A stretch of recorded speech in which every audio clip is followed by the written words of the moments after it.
UP जीतने निकली प्रियंका गांधी आज अयोध्या में हैं और उसी अयोध्या में जो देश की राजनीति में हमेशा हलचल मचाती रही है। प्रियंका गांधी अयोध्या दौरे से नरम हिंदुत्व, सॉफ्ट हिंदुत्व की उस राजनीति को रफ्तार देंगी जिसके भरोसे कांग्रेस 2019 की जंग जीत लेना चाहती है।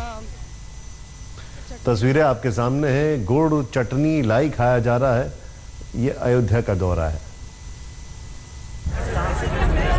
ये 2019 की राजनीति की जीती जागती तस्वीर है। अयोध्या की चुनावी जमीन पर प्रियंका गांधी बैठी हैं और संवाद उस तबके से है जो कहने को आधी आबादी है लेकिन विकास की दौड़ में आज भी पीछे है।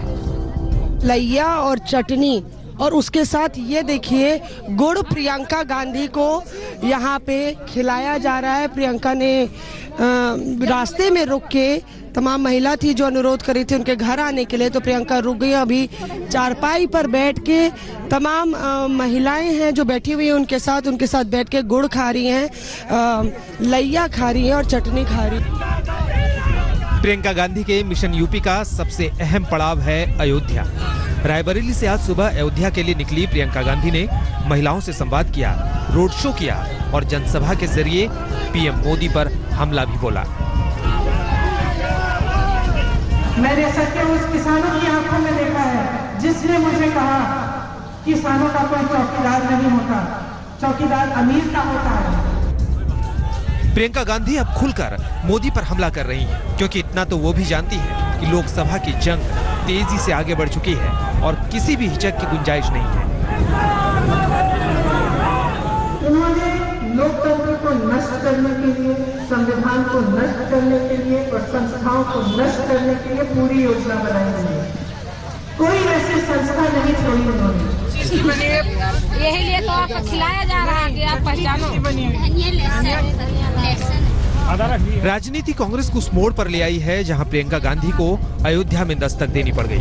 अयोध्या प्रवास के दौरान प्रियंका गांधी मंदिर परिक्रमा करेंगी, साधु संतों से मुलाकात करेंगी। अयोध्या में सबसे बड़ा आकर्षण होगा यहां हनुमानगढ़ी में बजरंगबली का दर्शन करना। अपनी सियासी यात्रा पूरी करने के बाद वो हनुमानगढ़ी पहुंचेंगी और यहीं दर्शन करेंगी। हम इस वक्त हनुमानगढ़ी मंदिर में हैं जहां लगातार रामधुन बजता रहता है।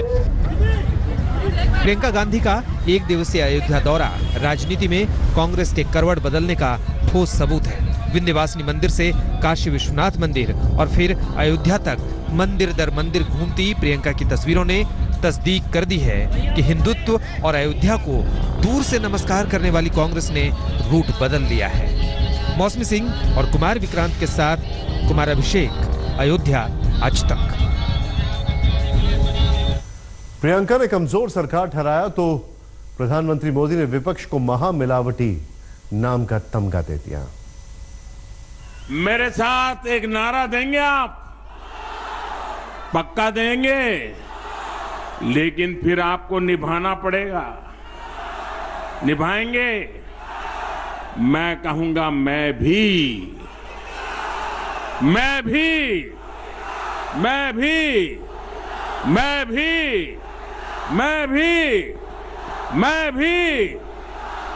मैंने सत्य उस किसानों की आंखों में देखा है जिसने मुझे कहा किसानों का कोई चौकीदार नहीं होता, चौकीदार अमीर का होता है। उस किसानों की आंखों में देखा है। मैंने उस आलू के किसान की आंखों में देखा जिसने मुझे कहा कि आज मेरा बीज मेरी उपज से ज्यादा दामता है। तो मैंने सत्य देखा है। उस मल्लाह के घर की आंखों में मैंने देखा जिसने मुझे बताया कि हमारे 10,000 हमारे परिवारों का पत्ता लिया गया है यहाँ से। हमारा बालू खंडन में अधिकार था, आज वो भी अधिकार नहीं छोड़ा। तो ये सत्य सब जगह है, कोई छुपा नहीं सकता।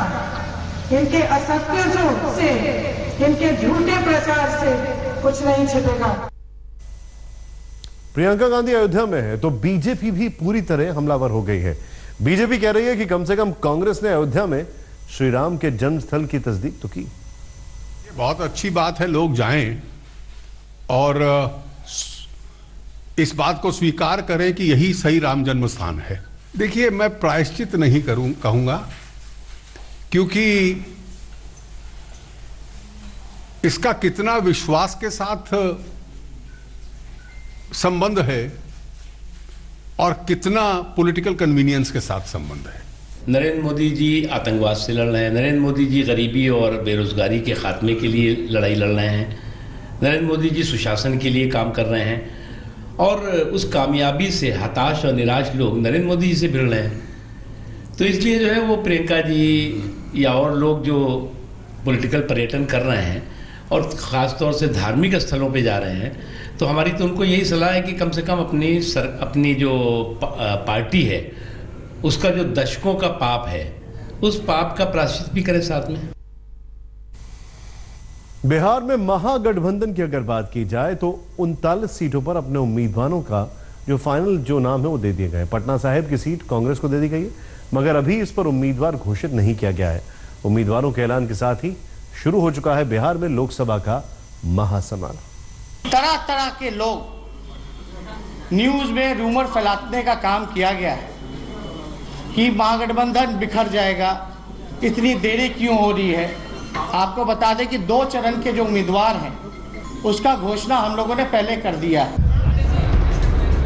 बिहार के लोकसभा समर में एनडीए को परास्त करने के लिए अपने कील कांटे दुरुस्त करके महागठबंधन के दल सामने आए। सीटों पर उम्मीदवारों की घोषणा करने का जिम्मा उठाया आरजेडी के तेजस्वी यादव ने। महागठबंधन में तय हुआ है कि 19 सीटों पर आरजेडी लड़ेगी, कांग्रेस 9 सीटों पर लड़ेगी, आरएलएसपी 5 सीटों पर लड़ेगी, मांझी की हम पार्टी 3 सीटों पर लड़ेगी, विकासशील इंसान पार्टी 3 सीट पर लड़ेगी और सीपीआईएमएल 1 सीट पर चुनाव लड़ेगी। सीटों का बंटवारा तो पहले ही तय हो गया था, मगर आज तय हुआ कि कौन कहां से चुनाव लड़ेगा।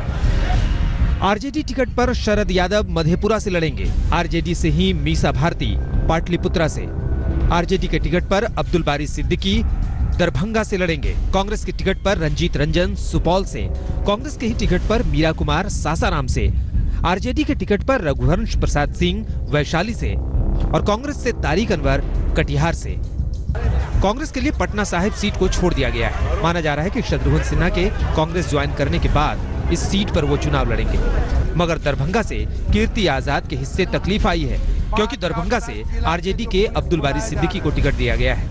आपको बताते हैं कि कहां किसके बीच जंग जोरदार है। पाटलिपुत्रा सीट पर आरजेडी से मीसा भारती और बीजेपी से रामकृपाल यादव आमने सामने होंगे।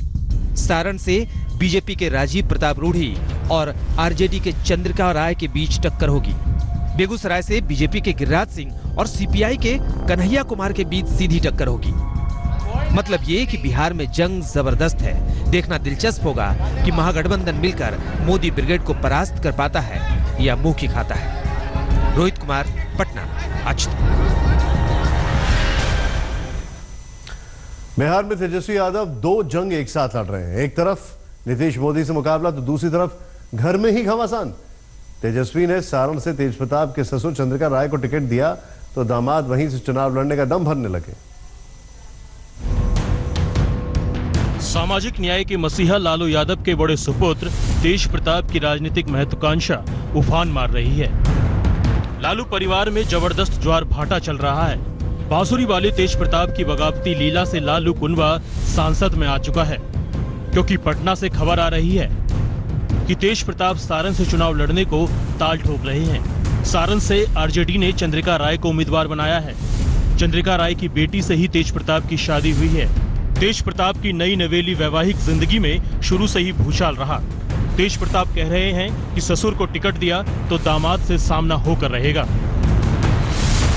तेज प्रताप की निजी जिंदगी को लेकर तरह तरह की खबरें राजनीति के बाजार में गर्म होती रहीं। तनाव, अनबन, पीड़ा से जूझते तेज प्रताप की राह कभी उन्हें मथुरा ले जाती तो कभी किसी ऐसे मोड़ की तरफ जहां उन पर सवाल ही सवाल होते। नई शादी में सब कुछ ठीक ठाक नहीं है, ये तो साफ हो गया था, लेकिन रिश्ता बेहद नाजुक हालत में पहुंच गया है। आरजेडी उम्मीदवारों के नाम के ऐलान के बाद खबर आ रही है कि तेज प्रताप यादव अपने ससुर चंद्रिका राय के खिलाफ सारण से चुनाव लड़ सकते हैं। ऐसे में आशंका इस बात की जताई जा रही है कि कहीं लालू परिवार के अंदर मचे कहले का खामियाजा आरजेडी को इन चुनावों में तो नहीं उठाना पड़ेगा। अजीब विडंबना है कि जिंदगी भर सामाजिक समानता की सियासत करने वाले लालू यादव के अपने ही घर में समानता का घनघोर संघर्ष हो रहा है। लालू तो विरासत तेजस्वी के नाम कर गए, लेकिन तेज प्रताप रह रहकर तनकर खड़े हो जाते हैं। 2 दिन पहले ही उन्होंने आरजेडी स्टूडेंट विंग का संरक्षक पद छोड़ा है और अब सारण से समर में कूदने की चेतावनी दे रहे हैं। तेजस्वी के लिए तो अजीब संघर्ष है, मोदी नीतीश जैसे बाहरी से लड़े या फिर घर में फूटते बारूद से खुद को बचाएं। रोहित कुमार, पटना, आज तक। और अब बात बीजेपी के प्रवक्ता संबित पात्रा की, जिन्होंने अब से कुछ देर पहले ही उड़ीसा की पुरी लोकसभा सीट से अपना नामांकन पत्र भरा। बीजेपी ने उन्हें अपना उम्मीदवार बनाया। पूजा अर्चना के बाद संबित पात्रा जिला कलेक्टर के ऑफिस पहुंचे और अपना नामांकन पर्चा दाखिल किया।